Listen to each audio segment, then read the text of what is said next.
I'm Michael Pinson, and it's time to take back America. You know, corruption in D.C. is completely out of hand. Ingrid and I last June in 2015 visited Guatemala, where she has friends and family there. Had a wonderful trip. But you know me in politics, I had to dig around and talk to people about what's going on in Guatemala. And of course, if I shared it with you on other videos, that they have voter ID cards with photo IDs as well as computer chips to guarantee equal opportunity in voting. Now here's what's really, I think, exciting. In their voting process, to stand up as the people did to guarantee equal opportunity for voting and to stop corruption, they rallied in their capital and they actually arrested their vice president as well as their president. They're in jail today pending trial for corruption, not following their constitution, bribery, and scandals. They're in jail. And last night, they held a new election, free and open for everyone to vote in, to include the Maya, having a photo ID card with a computer chip, so the Maya Indians had the equal opportunity to vote, one person, one vote. What's interesting is that while they arrested their elected officials for corruption, our American press and special interest groups are laughing it off with the corruption in D.C. Are you kidding me?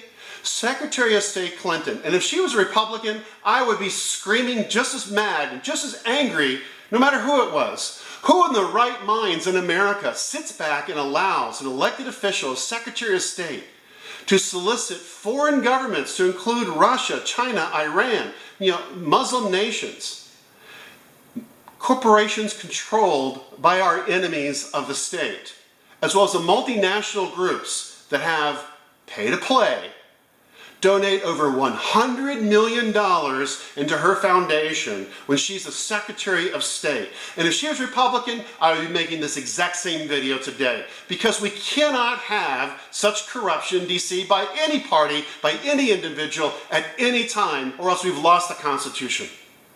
Who in their right mind says it's okay to put General Petraeus in jail and charge him with a crime and charge others with crimes involving classified documents, but it's okay for Secretary Clinton not only to have an email server set up in her home outside of D.C., not in her home in D.C., her home outside of D.C., and she deletes over 30,000 emails that she decides that we don't have a right to read.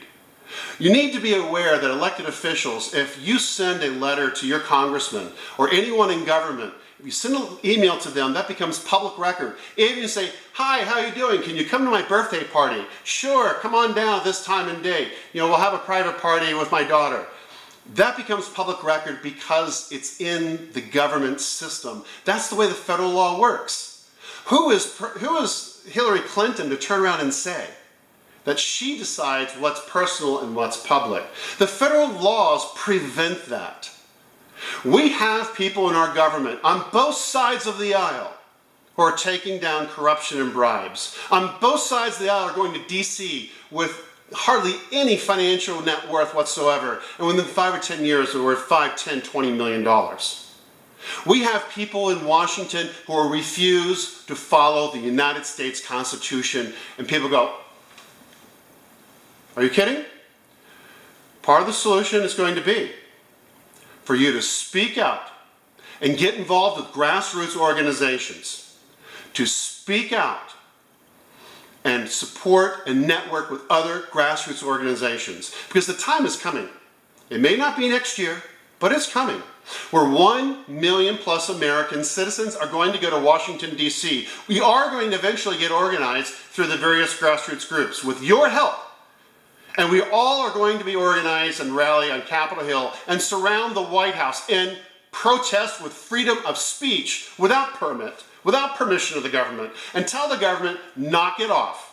Or it's just a matter of time before the American people show up in Washington, D.C., and they do what the Guatemalan people did in their capital, and they drag the elected officials on Capitol Hill, as well as in the White House, out by their heels. And we hold new and open free elections. America is supposed to be the shining light of equal opportunity and liberty and freedom and living to government. It's supposed to be that anybody of any race, religious background, or income class can come to America and make a business and build something out of nothing and have freedom from the government. We are supposed to be the shining light. And something has happened over the last 20 or 30 or 40 years, very slowly and very aggressively over the last 8 to 10 years, where nobody cares anymore. The solution is get involved with your local grassroots organizations. Make sure that your organizations are networking with other organizations. And let's get organized and demand equal opportunity and stop this corruption. If you're looking for a speaker for your grassroots group, I'm Michael Pinson. Contact me and I'm available to help you guys get organized.